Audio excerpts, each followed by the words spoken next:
Moving into Mark's countryside house was both exciting and exhausting. The house greeted us with cool air and the scent of wood. The wooden porch creaked softly under our steps, adding an old-fashioned charm to the place. Mark eagerly opened the door, letting us in. I paused on the threshold, taking in the spacious living room with its large windows that allowed the evening sun to flood the space. "Welcome," came a confident voice from behind. I turned to see Jason, Mark's younger brother. With a smile on his face and a casual stride, he extended his hand. "Hope you'll settle in quickly. The house is big, but I'm always here to help," he added, nodding toward our luggage. Jason struck me as someone easy to talk to. His humor and openness dissolved any tension. The three of us began unloading the car, and I couldn't help but laugh at his jokes. He easily bantered with Mark, often teasing him, which lightened the mood. After unpacking, we sat down for dinner. The meal, simple but delicious, surprised me. Mark rarely indulged in culinary experiments. During the meal, Mark turned to me and said, "Sarah, I can already see how this house is starting to change because of you. The warmth you bring is impossible to miss." Jason smirked, glancing at me. "Definitely more alive now. You're the inspiring element, Sarah." I smiled in response, feeling slightly flustered by the compliments. Yet there was something in Jason's words that left a warm impression. The evening was spent organizing the living room. The three of us moved furniture, hung curtains, and discussed the best way to arrange the space. Jason turned out to be surprisingly helpful. His suggestions often proved to be the best, and I found myself appreciating his attention to detail.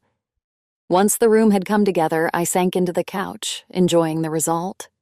Mark brought me a cup of tea and sat beside me, while Jason lingered for a few minutes, surveying the room as if analyzing what else could be improved.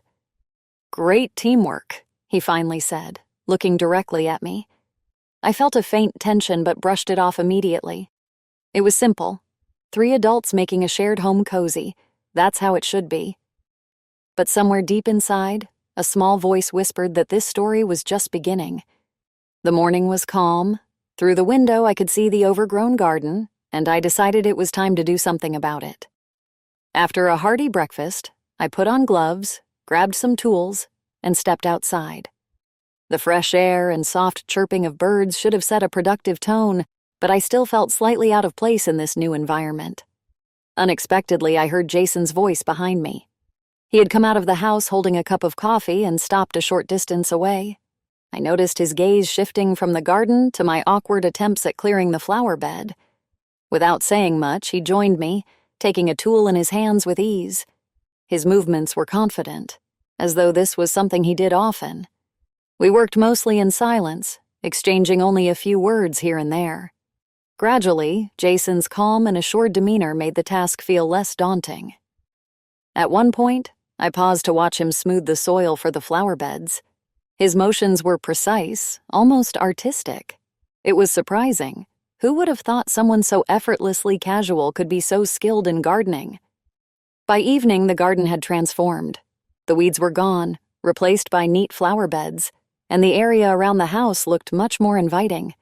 I felt exhausted but satisfied. Over dinner, Mark praised Jason for his work, and I echoed his sentiments, mentioning how easy it was to work alongside him. Jason simply smiled in response. But there was something warm and slightly unsettling in his gaze. I quickly averted my eyes, not wanting to dwell on his expression for too long.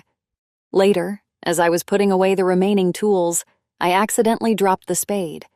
Jason, passing by, stopped immediately, picked it up, and unintentionally brushed my hand in the process. The gesture was so small and insignificant, yet it made my heart skip a beat. I pulled back quickly, feeling a strange and inexplicable tension rise within me. It all seemed so foolish. It had been a long day, that was all. Fatigue and overthinking were clearly getting the better of me. Lying in bed that night, I tried to focus on the pleasant tiredness in my body, but thoughts of how easy it had been to work with Jason, and that fleeting touch, kept returning again and again. After the previous day spent in the garden, my body felt utterly drained, as though every muscle had been stretched to its limit. Each step was a reminder of the effort I'd put in, and all I wanted was for someone to take away the weight of the ache. By morning, I decided to book a massage. As I went about my routine, waiting for the call, I finally heard the phone ring, only to be met with disappointment. The therapist apologized and canceled the appointment. I hung up, frustration bubbling beneath the surface. In the bedroom, I let myself fall onto the bed, staring at the ceiling.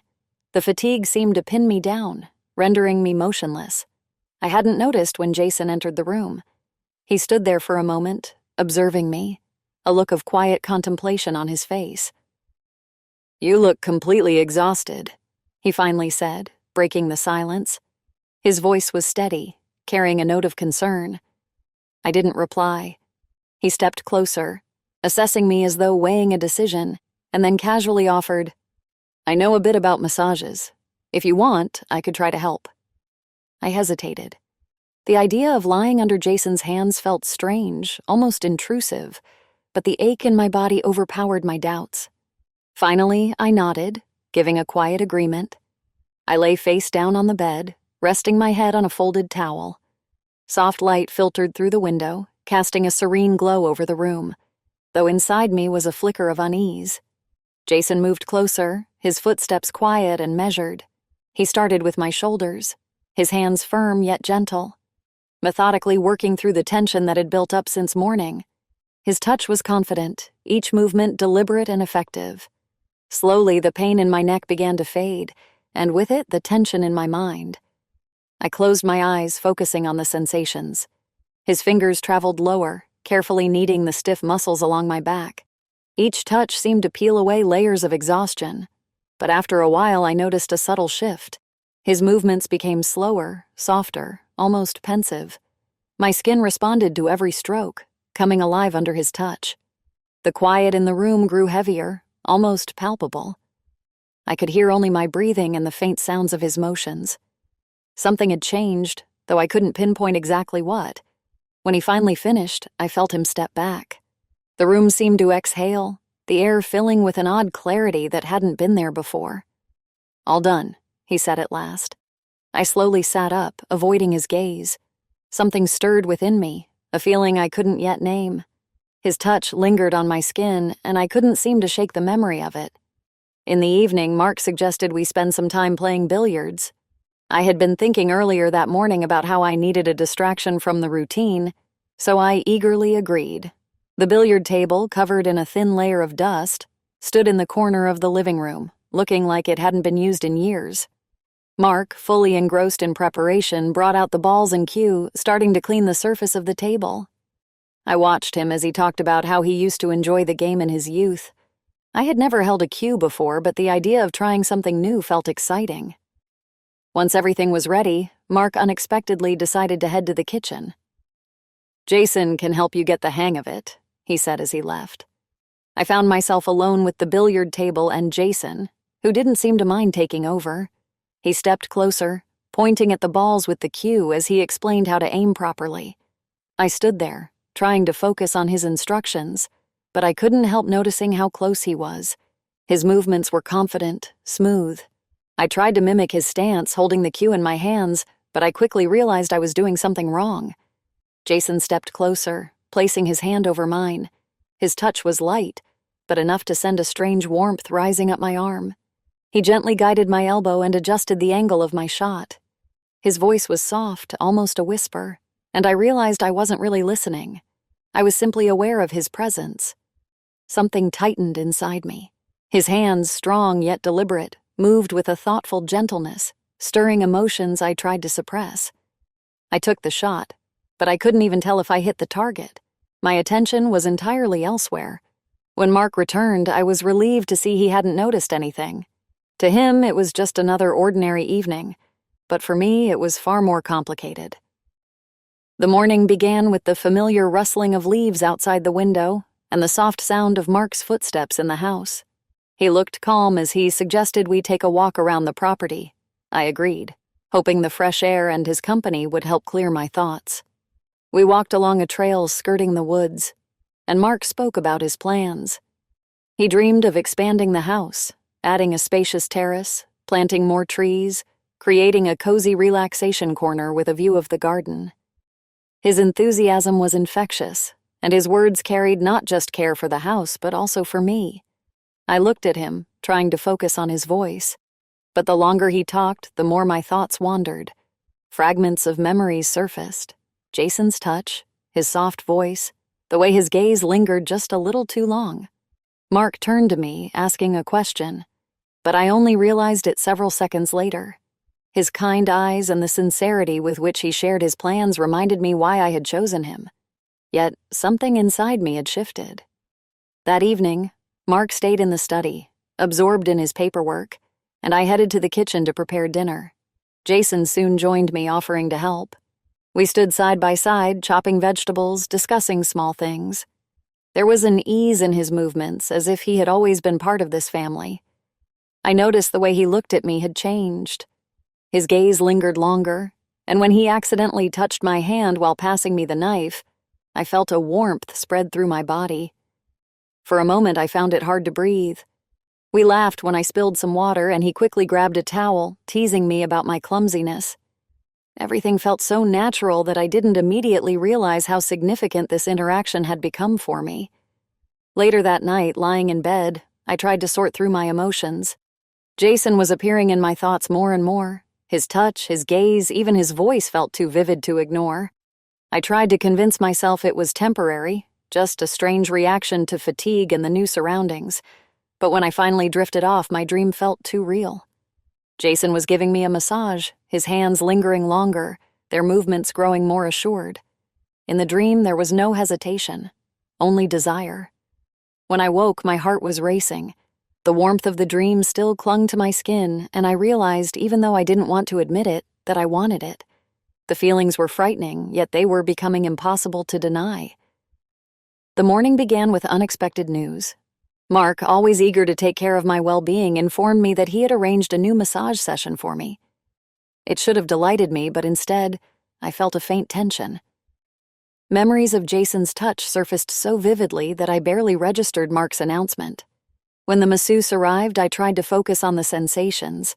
He was an experienced professional, each movement precise and confident. Yet there was something cold in his perfect rhythm.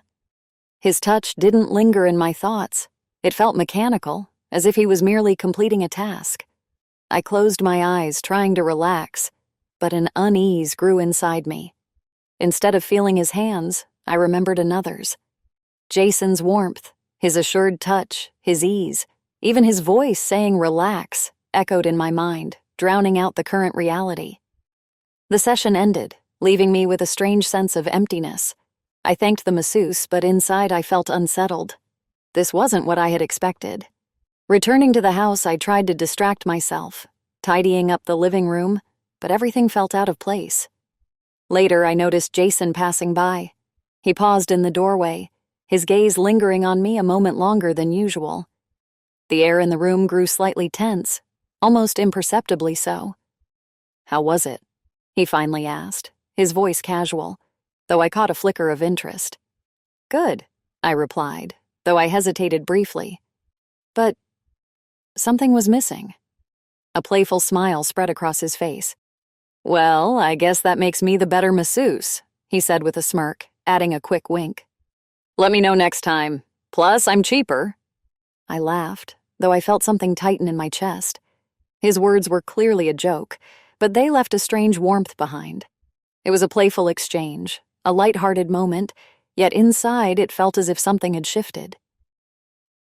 We chatted briefly about the day, but as I stood to leave, he spoke again, almost offhandedly. "You look tired. If you ever want to relax, I'm here." Those words, so simple and neutral, stirred something strange within me. I smiled, pretending it was nothing. But inside, I felt an odd tightening in my chest. The evening unfolded in the cozy dimness of the living room, where Mark suggested we spend time as a family watching a movie. It seemed like a simple, even relaxing idea, something that could distract me from the chaotic thoughts that had been overwhelming me lately. We settled on the couch, but the space was tight for 3 people. Mark sat in the middle. I took my spot next to him, and Jason reluctantly squeezed in on the side, moving closer to make room for everyone.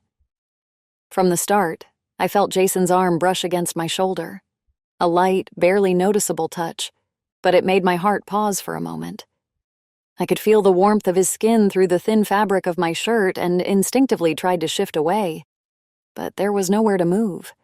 As the movie played on screen, I found it nearly impossible to focus. Jason's warm breath was so close, each inhale seemed to graze my skin. His movements were subtle, almost imperceptible, but each time he adjusted his position, it reminded me of his presence. To steady myself, I leaned into Mark, wrapping my arms around him and resting my head on his shoulder. His calm, grounding presence had always been my anchor, and in that moment, it helped settle the storm inside me. Yet even lying beside my husband, I couldn't shake the realization that my feelings for Jason were no longer within the bounds of casual fondness. I tried to avoid looking in Jason's direction, but I caught myself glancing at him more often, my stares lingering longer. Each time his face came into view, it was as if a magnet pulled me to take in every detail. The line of his jaw, the faint smile as he reacted to a joke in the movie, or the way his fingers rested casually on his knees. When the movie ended, Mark wished us goodnight and headed to bed. I felt a wave of relief, but I noticed Jason remained in the living room, tidying up scattered cushions and blankets. I approached, finding a reason to speak, something simple like, "Thanks for staying to clean up," just to break the silence. He turned to look at me, his gaze holding mine a moment longer than usual. The conversation started light, about the movie, about how quickly the day had passed. But slowly, the topics deepened. We talked about life, about how often people overlook what's important until it slips away. The tension between us lingered, but we both pretended not to notice. We skirted the edges of a line neither of us dared to cross, yet the fragile balance felt even more palpable as I found myself wanting to stay just a little longer. Finally, I excused myself, saying it was time to head to bed. But as I climbed the stairs, I knew this evening had left its mark. Something inside me was continuing to shift, and there was no stopping it now. The night didn't bring relief, but rather a new wave of thoughts. Lying in the dark, I tried to convince myself that everything could stay as it was, that this was just a fleeting infatuation. Yet inside, an irresistible desire churned. Again and again, I returned to the memory of his hands, soft and confident, as they moved across my skin, leaving behind a warmth and strange closeness. By morning, the solution came on its own. I knew it was wrong, but my mind, overwhelmed by contradictions, refused to listen. On a whim, I called the masseuse to cancel his visit. "Yes, I'm sorry, but I won't be able to make it today," I said, feeling the tension pull at my shoulders. The conversation was brief, but I didn't notice that Mark, getting ready for work, had overheard part of it from the hallway. He said nothing, merely glancing at me before returning to his routine. His face remained calm, but something flickered in his eyes, leaving me unsettled. Jason appeared in the house shortly after Mark left. My heart began to race the moment I saw him. I approached him with a request. "Hey, would you mind helping me again? I've been feeling tense, and the masseuse, of course, isn't available." He raised an eyebrow slightly but nodded. "Sure." We went up to the bedroom and I lay down on the bed, feeling the warmth of his hands drawing nearer. His touch was soft yet assured, and my body responded to every movement. His hands glided over my back, lingering just a fraction longer than necessary, and I could no longer tell reality from my fantasies. The air in the room grew heavy, charged. I felt every second of his presence, his deepening breaths filling the silence. Finally, I couldn't bear it any longer. Rising from the bed, I turned toward him. His eyes widened in surprise as I leaned in and kissed him. It was bold, impulsive, but despite the voice in my head screaming that this was wrong, my body seemed to choose its path. Jason froze, shocked, neither pulling away nor reciprocating. His hesitation was palpable, as was my own confusion when I withdrew. The entire evening, I tried to act as if everything was normal, but when Mark asked about my session, my heart clenched. "So, how was your massage? Did it help you relax?" "Yes, it was fine," I replied, forcing my voice to remain steady. But his gaze lingered on me a moment too long. It wasn't mere curiosity, more like observation. The night brought with it a realization. Something had shifted. Not just between Jason and me, but in the house itself. The day started like any other, but there was a tension in the air that I couldn't ignore. Mark seemed calm, even cheerful, but something in his gaze unsettled me. His movements were measured, almost too deliberate, as though every step was part of a larger plan. He didn't say anything, but I felt as though he was watching me. As it turned out, I wasn't wrong. While I went about my day, Mark discreetly installed a hidden camera in the living room. At the time, of course, I had no idea. Later, closer to midday, I ran into Jason. His presence always stirred a strange mix of excitement and unease within me. As before, I found an excuse to ask for his help. "You know," I began, trying to sound casual, "I think the tension's coming back again. Would you mind?" He looked at me with a faint smile, one that conveyed understanding. His agreement was silent, but his movements carried a confidence that made it clear he already knew how things would unfold. Once again, we went upstairs, and I lay down on the bed. Everything seemed ordinary. The same touch, the same warmth of his hands, but something had shifted. His movements were softer, yet somehow more deliberate. It felt as though the massage was merely an excuse, a pretense to bridge the distance between us. I felt my body respond to every touch. Inside me, a storm raged, and the tension in the room became almost tangible. Our eyes met for a fleeting moment, and I realized this was no longer just a massage. Jason didn't look away, his fingers lingering on my skin a little longer than usual. The camera hidden in the living room captured everything, though I had no idea it was there. Still, an unspoken sense of threat hung in the air. When it was over, I stayed lying there, feeling a tremor run through me. Jason silently gathered his things and left, leaving me alone with a mix of fear and guilt. That evening, Mark returned home later than usual. He looked tired, but his face remained expressionless. I had the distinct feeling he knew something, though I couldn't pinpoint what it was. Late that night, as I lay in bed, Mark stayed behind in the living room, turning on the footage from the hidden camera. His gaze was focused, his hands gripping the remote tightly. On the screen unfolded a scene that confirmed his worst suspicions. He watched as Jason touched me, as our movements and glances spoke of something far greater than innocent help. Mark's face remained stoic, but his eyes betrayed the anger and disappointment simmering beneath the surface. That recording changed everything. The morning brought a heavy silence. Mark seemed calm, his usual routines unremarkable, but I could feel something had shifted. His gaze lingered longer, his movements slower, as if every action was deliberate and carefully thought out. At dinner, he appeared unusually focused. The three of us sat at the table, Mark, Jason, and I. The questions he asked sounded casual, but there was something in his tone that made me uneasy. "How's your day been?" he asked, looking directly at me. "Just the usual," I replied, trying to keep my voice steady. He nodded but didn't break eye contact. Then he turned his attention to Jason, asking about his plans, work, and how he was settling into our home. The conversation seemed innocent, yet the tension in the room continued to grow. Later that night, I heard Mark go downstairs. I didn't know why, but I felt it had something to do with his suspicions. He found Jason in the living room. I stayed upstairs, unable to hear their conversation, but Mark later told me about it. His questions were direct. "How do you like it here? How are things with Sarah?" Jason answered calmly with a slight smirk, as if the questions didn't bother him. But Mark sensed tension. His responses were too carefully crafted, his demeanor too relaxed. After the conversation, Mark returned to the bedroom, but his mind was elsewhere. He replayed the recording in his head, trying to make sense of what he'd seen.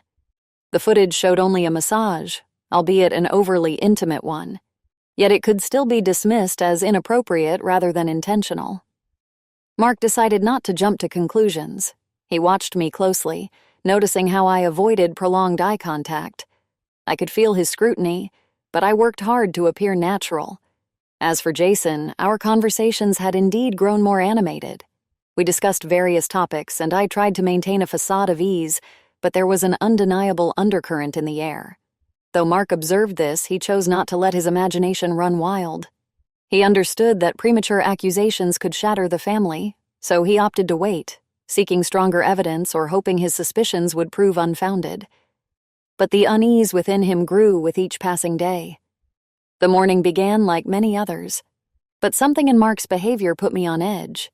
His movements were deliberate, his usual calm smile seemed slightly forced, and an air of tension lingered in the house. When a car pulled into the driveway, I was startled but didn't ask questions. Mark announced that he had arranged for a massage therapist to visit. His tone was casual, as though this were entirely normal, but inside my thoughts churned. I wasn't prepared for this, and the idea of someone else's hands on me felt almost unbearable.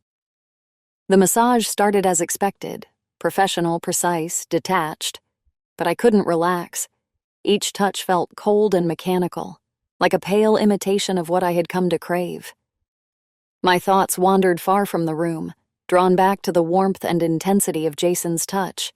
Instead of bringing relief, the session became an ordeal. Every moment dragged on endlessly, until finally, it was over. I thanked the therapist, my voice tight, and quickly left the room. After the therapist left, I found myself heading toward the garden where Jason was working near the gazebo. The sight of him brought a rush of relief, grounding me in a way nothing else could. He was crouched, tending to some plants, his hands covered in soil. I walked closer, feeling a tightening in my chest. My need to see him, to feel his presence, had grown overwhelming. When our eyes met, the tension that had been building between us for so long became unbearable. Without hesitation, I leaned forward and kissed him. It was impulsive, fierce, a culmination of everything I had been suppressing. Jason froze for a moment, but then his arms wrapped around me, and all the barriers we had carefully maintained came crashing down. For that brief moment, nothing else existed. When Mark returned home from work, I threw myself into routine tasks, trying to appear normal. I prepared dinner and busied myself, but his gaze lingered on me, sharp and calculating. During dinner, he asked a single question about the massage. His tone was calm, but it carried an undertone that made my stomach twist. I tried to answer evenly, but my discomfort betrayed me. His eyes never left mine, piercing through the facade I struggled to maintain. Late that night, after the house had fallen silent, Mark reviewed the hidden camera footage again. This time there was no ambiguity. He saw it all. The tension in my interactions with Jason, the closeness, every gesture and glance that spoke of something far beyond mere familiarity. His face darkened, his eyes hardening with fury. He stood abruptly, the sound of his steps reverberating through the house. I heard him approach our bedroom, but instead of entering, he stopped at the doorway. Mark's rage was like a storm, slowly brewing but unstoppable once unleashed. To him, this wasn't just a betrayal, it was the destruction of his trust, his home, his family. He erupted, his voice sharp and unforgiving. He hurled accusations at me, his words cutting deeply, calling me a traitor and accusing me of humiliating him. His anger was palpable, and I had no defense. I knew there was nothing left to say. Mark stood across from me, his gaze cold and unrelenting. The tension in the room was palpable, and I knew there was no escaping the confrontation that had been building. "Sarah," he began, his voice measured but sharp. "I think you owe me an explanation." His words were calm, but the undertone was unmistakable. I forced a nervous smile, trying to feign ignorance about the weight of his words. "An explanation? Well, if it's about me dropping that plate in the kitchen, I admit I'm guilty," I said with a weak laugh, hoping to deflect. But Mark didn't laugh. His face remained stone-like, his gaze cutting deeper. "Not now, Sarah," he said firmly, cutting off my attempt to change the subject. "You know exactly what I'm talking about." My heart stopped for a moment before racing wildly. I wanted to respond, to say something that would diffuse the situation, but I knew anything I said now would only make things worse. "Are you sure there's nothing I need to know about you and Jason?" The words hit me like a punch. I tried to muster some semblance of composure, but the cracks were beginning to show. Before I could respond, Jason walked into the room.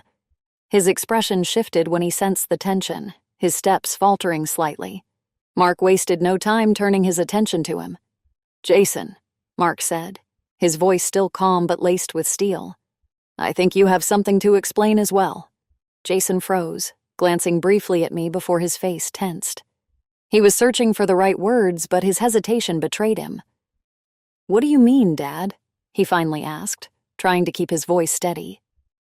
"I mean what I saw," Mark shot back, his tone low but forceful. "I want to hear it from both of you. What was that?" My stomach dropped. Jason opened his mouth to speak but stumbled over his words. "It was just a massage," he finally managed, emphasizing each word. "Nothing more."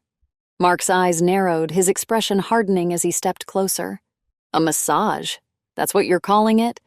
His voice grew heavier with each word. "I saw everything, Jason. Everything." Jason fell silent, his face pale, his eyes fixed on the floor. Mark turned back to me, his voice quieter but no less cutting. "Sarah, do you realize that I can't trust you anymore?" His words, filled with anger but also exhaustion, tore through me. I wanted to explain, to plead my case, but I couldn't find the words. All I could do was meet his eyes, filled with disappointment and hurt. "Pack your things," he said coldly. "I can't live with someone who has destroyed everything we built." I felt tears welling in my eyes but couldn't summon the strength to argue. Jason remained frozen, his face a mix of disbelief and regret. He, like me, understood the magnitude of what we had done, and that it had destroyed this family. Jason's house was now behind me. Though I hadn't spent much time there, it had become a symbol of transformation, a place where I faced myself, my forbidden feelings, and the decisions that ultimately destroyed my life. Walking down the path away from the house, I felt the weight of each step. This house, surrounded by the quiet of the countryside, had been the stage for my unraveling. It was here that I let myself tear apart everything I had built for years. As I climbed into the taxi to return to the city, my emotions were tangled. The pain of loss was overwhelming, but there was also a strange sense of relief. I no longer had to hide behind a mask, lie to Mark, or pretend to hold on to something that had already crumbled. Returning to my apartment, the space that once felt comforting now felt unfamiliar. The silence in the room was heavy, and for the first time, I allowed myself to feel everything: the loss, the shame, the loneliness. It came crashing over me like a wave, and I didn't try to resist it. A few days later, I received a message from Jason. It was short, filled with regret. He apologized for everything, for his actions and for the part he played in destroying Mark's family.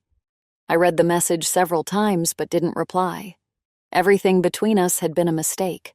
What we did brought nothing but pain, and now I understood that it was a chapter of my life I couldn't return to. I began to unpack my things in the apartment, as if organizing my surroundings could somehow bring clarity to my mind. Each item felt like a relic of a life I wanted to reclaim, but I knew that was impossible. The past couldn't be changed, but I could work on my future. I needed to understand why I had let myself go down that path, why I had destroyed the family Mark and I had spent so many years building. Now, I saw how deeply I had been mistaken, and knew I had to take responsibility for my actions. This journey wouldn't be easy, but I knew it was necessary. I took the first step toward understanding myself and my emotions. Jason's house was now part of my past, but the lessons I learned there would stay with me forever.